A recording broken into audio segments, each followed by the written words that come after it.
12वीत असाल आणि पुढच्या वर्षी म्हणजे 2026 मध्ये बीबीए, बीसीए किंवा बीएमएस यापैकी कुठलाही कोर्स करायचा विचार करत असाल मित्रांनो, तर ही जी वेबसाईट आता स्क्रीनवर दिसते आपल्यासाठी खूप महत्वाची असणार आहे. आता ह्या कोर्सेससाठी सीईटी कंपल्सरी आहे. 2024 मध्ये ही सीईटी इंट्रोड्यूस झाली होती.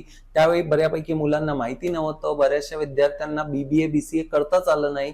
2-2 वेळा ही सीईटी झाली, पण माहिती नसल्यामुळे मित्रांनो सीईटी दिली नाही आणि बीबीए बीसीए या कोर्सला प्रवेश घेता आला नाही. 2025 मध्येही जवळपास तीच परिस्थिती होती, म्हणून 2दा सीईटी घेण्यात आली. बऱ्याचशा विद्यार्थ्यांना माहितीच नव्हतं अशी सीईटी असते, फक्त जाऊन परीक्षा देऊन आले. अगदी 0% सुद्धा त्या मुलांना सीईटी मध्ये मिळालेला आहे.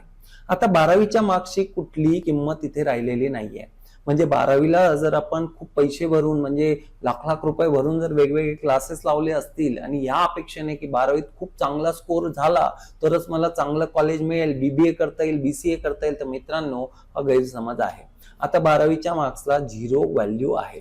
सगळा फोकस हा आपल्याला आता सीईटी वर ट्रान्सफर केला पाहिजे. सीईटी फक्त आता इम्पॉर्टंट रोल प्ले करणार आहे. 100% सीईटीचे मार्क्सच फक्त पर्सेंटाईलच फक्त इथे कन्सिडर केले जातात. आता चला या परीक्षेचं नेमकं स्वरूप काय असेल तेही समजून घेऊया. त्याआधी आपल्याला ही परीक्षा कधी असेल अंदाजे त्याचा अंदाज बांधूयात. मित्रांनो या वर्षी ही परीक्षा 29 आणि 30 एप्रिलला झाली होती, तर 2026 मध्येही जवळपास एप्रिल एंडलाच ही परीक्षा होणार आहे, म्हणजे तुमच्या 12वीच्या परीक्षेच्या नंतर. आता मग 12वीची परीक्षा झाल्यानंतर अभ्यास स्टार्ट करायचा का, तर मित्रांनो इथे बिलकुल गडबड होणार आहे. आपल्याला हा अभ्यास आत्ताच चालू केला पाहिजे. साधारणतः 7-8 महिने आता ह्या परीक्षेला राहिलेले आहेत. सिलेबस जर बघितला तर हा आपल्या 12वी पर्यंतच्या सिलेबसमध्ये जवळपास नसतो. इंग्लिश बऱ्यापैकी असतं, पण बाकीचा अभ्यास आपल्याला बिलकुल इथे करावा लागेल. तर आपण याचा सिलेबस बघूयात. हा 2025 चा सिलेबस आहे. 26 चाही जवळपास हाच असणार आहे. आपण परीक्षेचा पॅटर्नही इथे समजून घेऊयात. तर इंग्लिश लँग्वेज इथे आपण बघू शकता. पहिला जो सब्जेक्ट असेल आपल्याला इंग्लिश असणार आहे, दुसरा असणार आहे रिझनिंग, तिसरा असणार आहे जनरल नॉलेज, चौथा असणार आहे मित्रांनो कॉम्प्युटर बेसिक. तर इथे साधारणतः 30 प्रश्न विचारतील. इंग्लिशसाठी 30 मार्क्स, देन म्हणजे एका प्रश्नाला 1 मार्क. Then guys, reasoning साठी they ask 40 question, each question carrying 1 mark weightage, so final total is 40 marks. So same 15 marks general knowledge, 15 marks computer basics and 15 like this आपल्याला मार्क्स इथे total मिळते.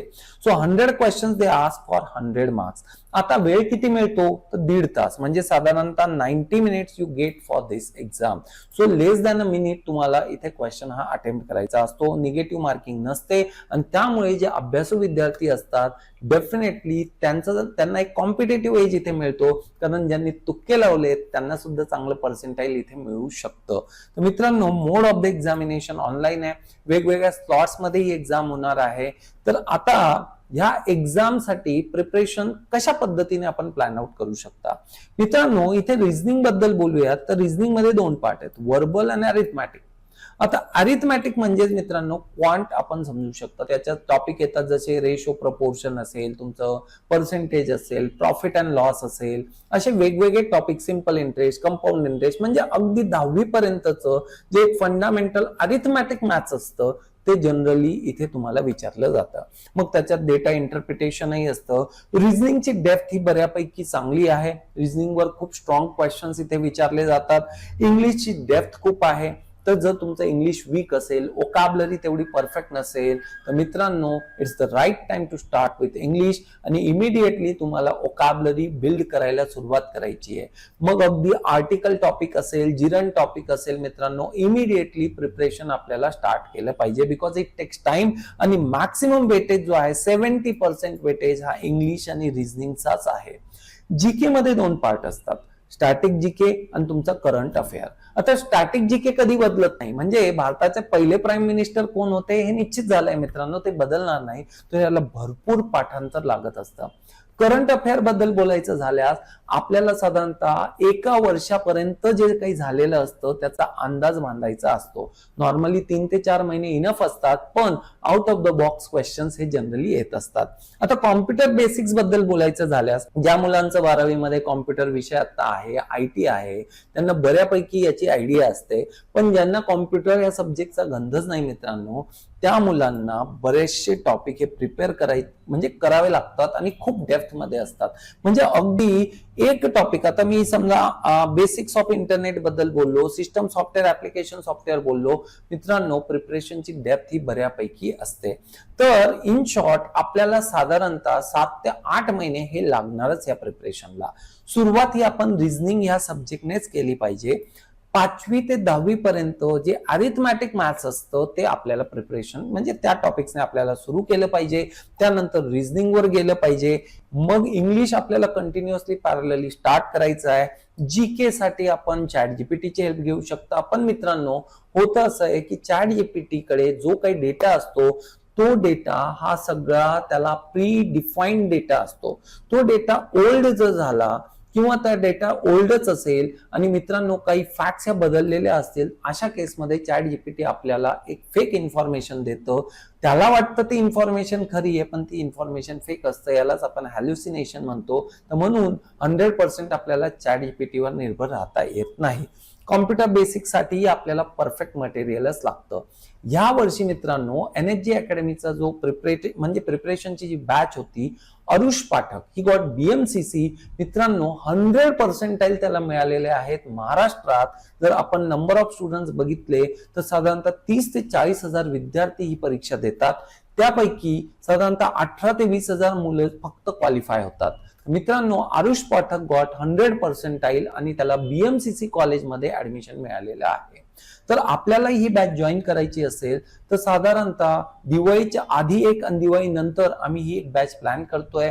या batch मध्ये आपण enrol होऊ शकता. 5 पुस्तकं आपल्याला ह्या बॅच मध्ये मिळतात. मग त्यासाठी म्हणजे रिझनिंग मध्ये वर्बल अरिथमॅटिक हे 2 पार्ट असतात, इंग्लिशची सेपरेट बुक, GK अँड तुमचं कॉम्प्युटर बेसिक्स. रेग्युलर सेशन्स तुमचे असणार आहेत. साधारणतः 2 तासाचं तुमचं सेशन असेल, त्यानंतर 2 तास तुमची प्रॅक्टिस ही क्लासमध्येच होते. मग तुम्ही ऑनलाईन माध्यमातून जॉईन करू शकता, ऑफलाईन माध्यमातून जॉईन करू शकता आणि अगदी रेकॉर्डेड स्वरूपातही आपण ही बॅच जॉईन करू शकता. पूर्ण परीक्षेपर्यंत हे प्रिपरेशन असणार आहे.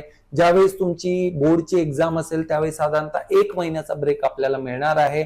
1 महिन्यात आपल्याला ते प्रिपरेशन पूर्ण करायचं आहे आणि त्यानंतर बॅच लगेचच जॉईन करायची आहे. वेगवेगळ्या टॉपिक वाईज असतील, फुल लेंथ मॉक्स असतील, सगळ्यांची प्रोव्हिजन ह्या बॅच मध्ये असते. बॅच खूप कॉम्प्रेहेन्सिव्ह असते. ह्या वर्षाचा जर निकाल आपण बघितला मित्रांनो तर साधारणतः एक 5000 रँक पर्यंतची मुलं जी आहेत ती त्यांना चांगले पर्सेंटाईल आहेत. बाकी सगळ्या मुलांचे मार्क्स हे खूप वीक आहेत आणि ह्या केसमध्ये आपल्याला अपेक्षा म्हणजे चांगल्या कॉलेजची तर अपेक्षा करूच नाही. तर इथे जर हे यश आपल्याला संपादित करायचं असेल, महाराष्ट्रातनं आपण कुठूनही हे सेशन बघत असाल मित्रांनो, तर आपण ही बॅच जॉईन करू शकता. खाली दिलेल्या नंबरवर संपर्क करा. आमची टीम आपल्याला व्यवस्थित गाईडलाईन देईल. आणि फक्त एकच लक्षात घ्या, 12वीत जर आपण 12वीत बोर्डात चांगले मार्क्स मिळतील म्हणून क्लास लावले असतील मित्रांनो, तर थोडं त्याचं वेटेज कमी करा आणि जास्त व्हॅल्यू याला द्या. कारण 12वीच्या मार्क्सला 0 व्हॅल्यू आहे.